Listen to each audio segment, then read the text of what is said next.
నేను open challenge చెప్తున్నా. ఇప్పుడు రేవంత్ రెడ్డి గారు అన్నట్టుగా 30,000 పైచులు మెజార్టీతో గెలవబోతున్నాం, దాంట్లో అనుమానం లేదు.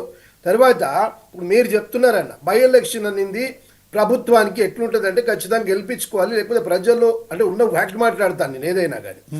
ఇంతకు ముందు మనకు ఈ బీఆర్ఎస్ ఎన్నికల్లో కూడా మునుగోడు ఎన్నికలు జరిగినాయన్న మనందరికి తెలిసిన విషయం. ఏం చేసిరో కూడా మీకు తెలిసిన విషయం. నేను పర్టికులర్ దాని గురించి పోదలుచుకోలేదు.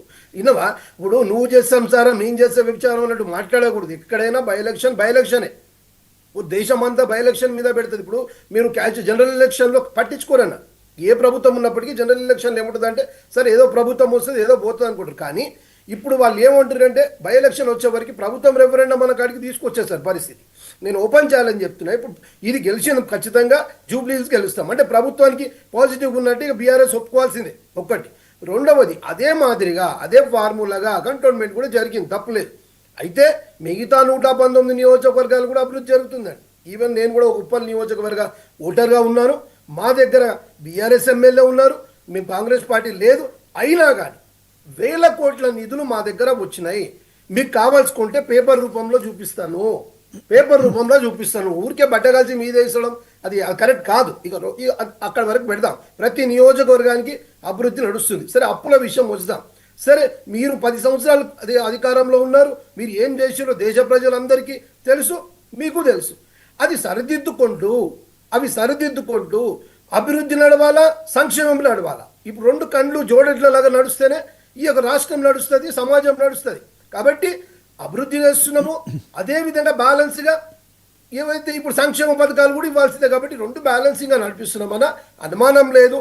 మీరు ఎట్టి పరిస్థితుల్లో కూడా నేను మళ్ళీ చెప్తున్నాను, రేవంత్ రెడ్డి గారికి మంచి ఇమేజ్ ఉంది. ఖచ్చితంగా రేవంత్ రెడ్డి గారు అయితేనే ఈ రాష్ట్రాన్ని నడిపించగలరని ప్రజల్లో ఒక నమ్మకం ఉంది.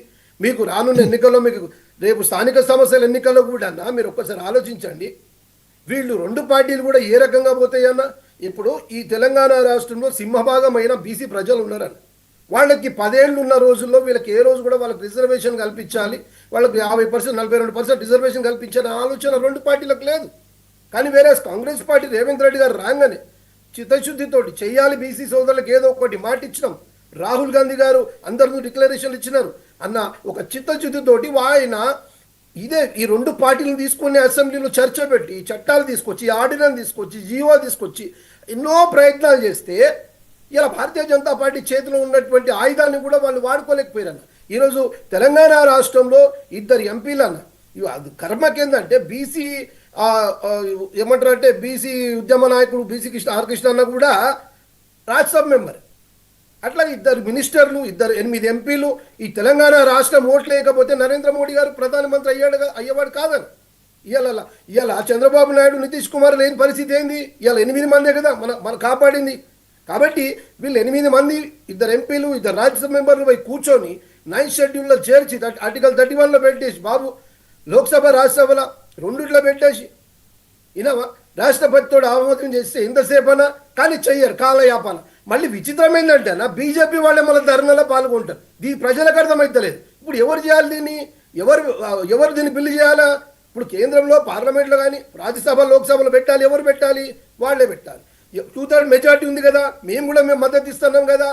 అయినప్పటికీ వీళ్ళు మళ్ళీ ధర్నా చేస్తుంటారన్న. సమాజం అర్థం చేసుకుంటలేదు. ఏమైంది పరిస్థితి? ఎక్కడ పోతున్నది?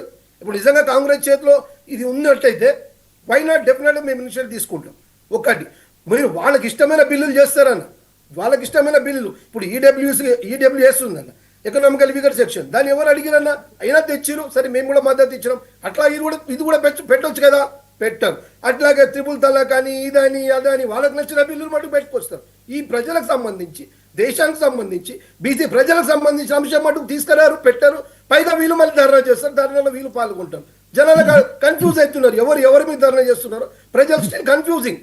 సో నేనేమంటున్నా అంటే అట్లాగే బీఆర్ఎస్ పార్టీ ఉందని. మరి ఏ రోజైనా గడిచిన 10 సంవత్సరాల్లో బీసీలకు ఇవ్వాలని వాళ్ళు మాట్లాడే చరిత్ర లేదు. సరే ఇప్పుడు వాళ్ళ దగ్గర ఎంపీలు లేరు, నేను ఒప్పుకుంటా. అట్లీస్ట్ జంతర్ మంతర్లో కూర్చొని మీరు ఇది 9th షెడ్యూల్లో పెట్టని ధర్నా చేయవచ్చు కదా. వీళ్ళు ఉన్న ఎమ్మెల్యేలు తీసుకుపోయి చెయ్యరు. వీళ్ళకి ఎంతసేపు అన్నా ఇప్పుడు రేపు స్థానిక సంస్థల ఎన్నికల్లో వీళ్ళు 100% చెప్తున్నా బీసీ ప్రజల క్లియర్